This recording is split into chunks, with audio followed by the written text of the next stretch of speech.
అమ్మాయి రోజు ఏం కథ చెప్తావు? ఈరోజు పారిపోయిన గిన్నెలు అనే కథ చెప్పుకుందామా? ఓకే. గిన్నెలు పారిపోవడం ఏంటి? అదా కథలో తెలుస్తుంది, సరేనా? సరే. విజయనగరంలో వరహాలయ్య అనే ఒక వ్యాపారస్తుడు ఉండేవాడు. అతను పెళ్ళిళ్ళకి పెద్ద పెద్ద వంటలు చేసే వాటికి గిన్నెలు అద్దెకిస్తూ ఉంటాడు. అద్దె అంటే రెంట్కి. మనం ఒక్కరోజు లేట్ చేసినా ఆయన ఎక్కువ డబ్బులు వసూలు చేసేవాడంట. అక్కడ ఉండే ప్రజలందరూ విసిగిపోయేవాళ్ళంట. చిన్నదానికి ఏదైనా గీత పడిందనో ఎలాగైనా చెప్పిన రెంట్ కంటే ఎక్కువ డబ్బులు తీసుకునేవాడు. ఆ ఊర్లో ఆయన ఒక్కడే ఆప్షన్ అక్కడ ప్రజలకి. ఈ విషయము తెనాలి రామకృష్ణకి తెలుస్తుంది. ఇతనికి ఎలాగైనా బుద్ధి చెప్పాలని ఒకరోజు వరహాలయ్య దగ్గరికి వెళ్ళి, నాకు కొన్ని గిన్నెలు కావాలి, మా ఇంట్లో ఫంక్షన్ ఉంది అంటాడు. ఓ దానికేమీ తీసుకోండి, కాకపోతే ముందుగా కొంత రెంట్ కట్టాలి, డబ్బులు కట్టాలి అంట. సరే అని చెప్పి తెనాలి రామకృష్ణ డబ్బులు కట్టి గిన్నెల్ని తీసుకెళ్తాడు. ఒక 2 రోజులు అయ్యాక మళ్ళీ తిరిగిస్తూ, ఇదిగోండి ఈ చిన్న గిన్నె కూడా మీదే. అదేంటి అని క్వశ్చన్ మార్క్గా ఉంటే, ఈ గిన్నెకి బిడ్డ పుట్టింది నిన్న రాత్రేను అంటాడు. ఓ అవునా, నిజమే నిజమే, అది కడుపుతూ ఉంది కదా ఆ గిన్నె, నిజమే, చాలా జాగ్రత్తగా తెచ్చారు, మీరు చాలా మంచివాళ్ళు అని చెప్పి ఆ వరహాలయ్య నవ్వుకుంటూ తీసుకుంటాడు.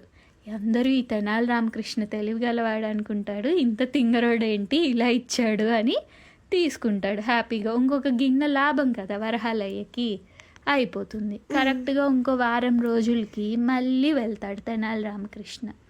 ఆయన్ని చూడంగానే వరహాలయ్యకి ఇంకా సంతోషం వస్తుంది, ఎందుకంటే ఇట్లా ఎక్స్ట్రా గిన్నెలు ఇస్తున్నాడు కదా. ఏంటి అంటే, ఇలా నేను అన్నదానం చేయాలి, మేము ఇంట్లో వంట చేయిస్తున్నాము, మాకు పెద్ద గిన్నెలు కావాలి అంటే, అలాగే తీసుకోండి అని గిన్నెలు ఇస్తాడు. వారం రోజులు 10 రోజులు ఎన్ని రోజులైనా తెనాలి రామకృష్ణ తిరిగి ఇవ్వలేదు గిన్నెలు. అసలు ఏంటో కనుక్కుందామని వాళ్ళ ఇంటికే వెళ్తాడు. వరహాలయ్యని చూసి తెనాలి రామకృష్ణ ఇలా అంటాడు, మీ గిన్నెలు పారిపోయాయండి అంట. గిన్నెలు పారిపోవడం ఏంటి అంటాడు. లేదు లేదు, గిన్నెలు పారిపోయాయి, మీకు ఇద్దామనుకున్న పక్క రోజేను మేము అన్నదానం చేయాలనుకున్నాము, అది కూడా అవ్వలేదు అంటాడు. ఇలా కాదు, మనం రాజు దగ్గరికి వెళ్ళాల్సిందే అని కృష్ణదేవరాయల దగ్గరికి తీసుకెళ్తాడు వరహాలయ్య. వెళ్ళి జరిగిందంతా చెప్తారు. అప్పుడు కృష్ణదేవరాయలకి అర్థమవుతుంది, మరి మీ గిన్నెకి పిల్ల పుట్టినప్పుడు ఆ గిన్నెలకి కాళ్ళు వచ్చి పారిపోవా ఏంటి అని కృష్ణదేవరాయలు ఆయన్ని క్వశ్చన్ చేస్తాడు.